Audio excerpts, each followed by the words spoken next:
흩어 구제하여도 더욱 부하게 되는 일이 있나니 과도히 아껴도 가난하게 될 뿐이니라. 구제를 좋아하는 자는 풍족하여질 것이요 남을 윤택하게 하는 자는 자기도 윤택하여 지리라. 아멘. 오늘 본문의 말씀에 보면은 구제하는 삶이 참 복스러운 삶이다. 이것이 오히려 더 이렇게 윤택한 삶의 열매를 맺는다. 이런 약속의 말씀이 주어져 있습니다. 이런 말씀이 잠언만 해도 여러 군데 나와요. 잠언 19장 17절 가난한 자를 불쌍히 여기는 것은 여호와께 꾸어드리는 것이니 그의 선행을 그에게 갚아 주시리라. 잠언 22장 9절 말씀에도 선한 눈을 가진 자는 복을 받으리니 이는 양식을 가난한 자에게 주민이라. 잠언 28장 27절에도 가난한 자를 구제하는 자는 궁핍하지 아니하려니와 못 본 채 하는 자에게는 저주가 크리라. 이렇게 말씀을 하고 있습니다. 하나님은 우리가 다른 사람에게 나눠주고 우리는 이렇게 우리는 또 궁핍하게 살기를 원하시냐? 그것도 아닙니다. 하나님은 우리 하나님 택한 백성들이 풍족한 삶을 살기를 원하셔요.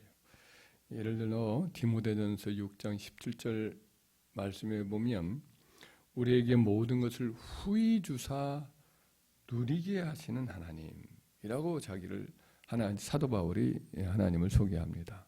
하나님이 자기 백성들에게 후히 주셔서 이것을 누리는 삶을 살기를 원하신다는 거죠.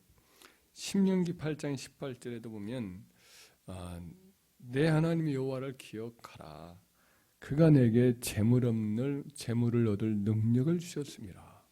하나님이 재물을 그의 백성들에게 이렇게 주도록 이스라엘 백성들도 약속의 땅 가나안에 인도하시는 때에 그들로 하여금 풍족한 삶을 살도록 모든 것을 넉넉히 주셨단 말이죠. 예를 들어 나올 때에도 애굽 사람들로부터 보물을 다 받아서 나올 수 있도록 그렇게 하나님이 조치를 해 주시죠. 사도 바울이 로마 감옥에 갇혀 있을 때죠. 가난하고 또 궁핍할 때인데도 불구하고 그때 이제 빌립보 성도들이 그에게 필요한 물품과 또 비용을 이렇게 보내주셨어요.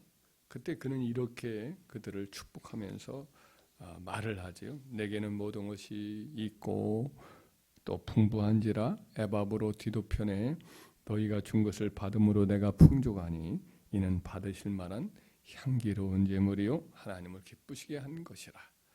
나의 하나님이 그리스도 예수 안에서 그 풍성한 대로 너희 모든 것을 채우시리라.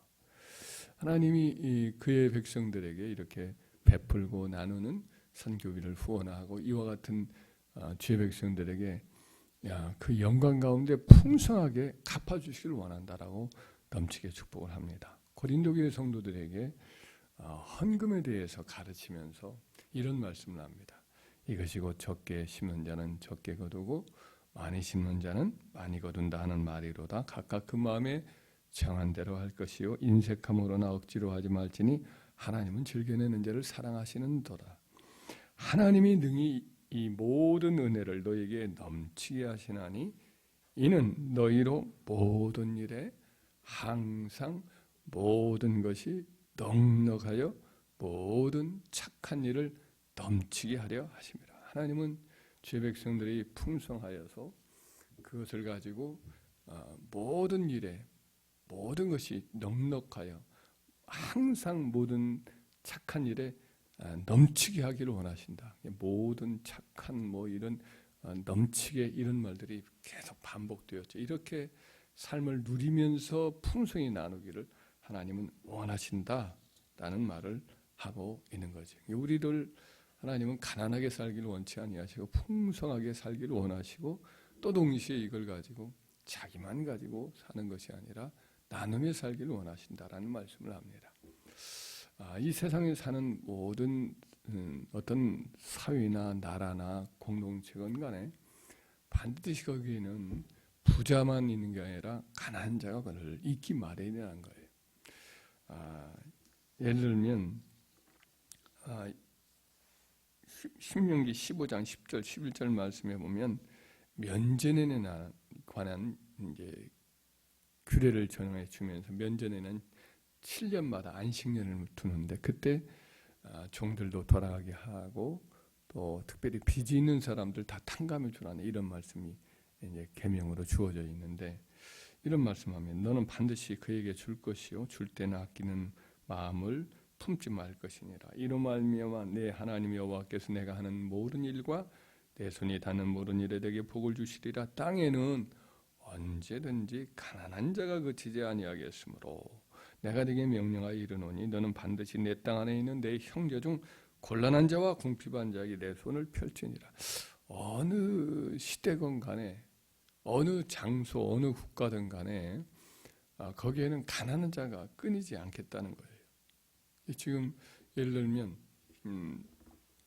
미국 같은 경우에도 미국에 다 잘 사는 그래도 잘 사는 나라라고 생각되겠지만 미국에도 이 궁핍한 사람 노숙자들이 꽤 많아요. 미국에 어느 곳에 가든지 노숙자들이 있어요.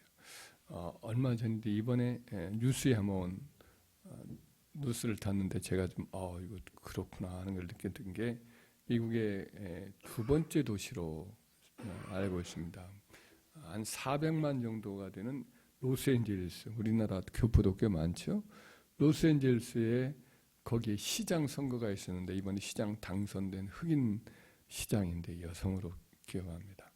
이 시장이 공약을 내세운 게 노숙자들 문제를 해결하겠다 이런 공약을 내세우고 당선이 됐는데 비상사태를 선언을 했어요. 왜냐하면 이 도시에 노숙자들이 텐트를 치고 거리에 나가 앉아 있는데 거의 한 7만 명이래요. 7만 명.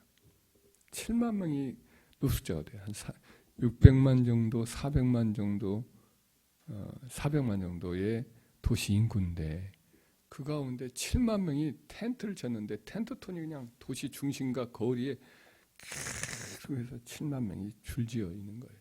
거기에 보면 쥐들도 왔다 갔다 하고 사람들이 다 줄지어서 픽픽 쓰러져 있어요. 그 사람들이 대부분이 이제 마약 중독에 걸린 사람들이다. 이런 말들로 이제 들려오고 있어요. 그 문제를 해결하려고 비상사태를 선언했지만 쉽지는 않을 것 같습니다. 그렇게 많은 사람을 어떻게 해볼 도리도 없는 거죠. 사람들 다 빚을 지고 거리로 나가 앉아 있는 거지. 그래서 아무리 해도 어떤 나라라도 부강한 나라라도 이 빚 문제 혹은 이와 같은 이 가난의 문제를 해결하기가 참 어려운 거지. 그래서 하나님 백성들은 주의 백성들은 이런 사람들에 대한 관심도 가지고 돌아보고 우리가 역량이 되는 대로 이렇게 손을 펴고 하는 것이 이제 하나님 백성의 또 삶의 모습이다. 이렇게 성경은 말씀을 하고 있습니다. 구약 성경에도 하나님이 이제 그 계명을 줄 때 포도원에 포도를 다 따지 말고 감람원에 감람나무의 열매를 다 따지 말고 또 논에 있는 들판에 있는 그와 같은 이 곡식들 다 거두지 말고 남겨두고 버려둬라 이런 말씀을 하시잖아요. 그러면 가난한 자 혹은 레위인 혹은 들판에 있는 짐승들이나 새들이 그것을 먹겠다 이런 말씀을 기록하고 있지 않아요. 버려두고 남겨두는 거 보면 그것이 손해 같지만 그렇지 않단 말이죠. 기억나는 그 한 가지 예화가 있었는데 어떤 사람이 물지개를 가지고 물을 담아서 집으로 오는데 늘 옆으로 흘리더란 말이죠. 그 흘리는 부분을 보니까 좀 이렇게 깨어지고 구멍 난 곳이 있어요. 이것을 왜 구멍 나고 깨어진 것들을 이렇게 그냥 쓰느냐고 고치라고 했는데 그분이 그것을 그대로 하는데 나중에 결과를 보니까 옆으로 다 흘려 있는 그 물들이 옆에 있는 그 길가에 있는 꽃들이 있는데 꽃들에게 물을 준 셈이 되는 거예요. 그래서 겉 곁에는 늘 꽃이 이렇게 화사하게 피었다는 그런 이야기를 들은 적이 있습니다.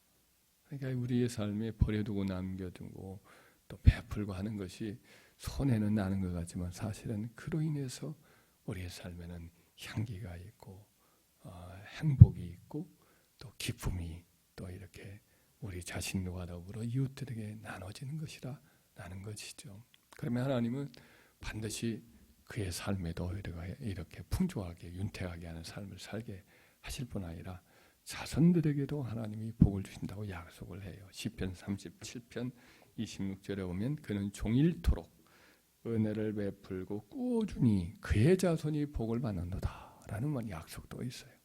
그래서 우리는 하여튼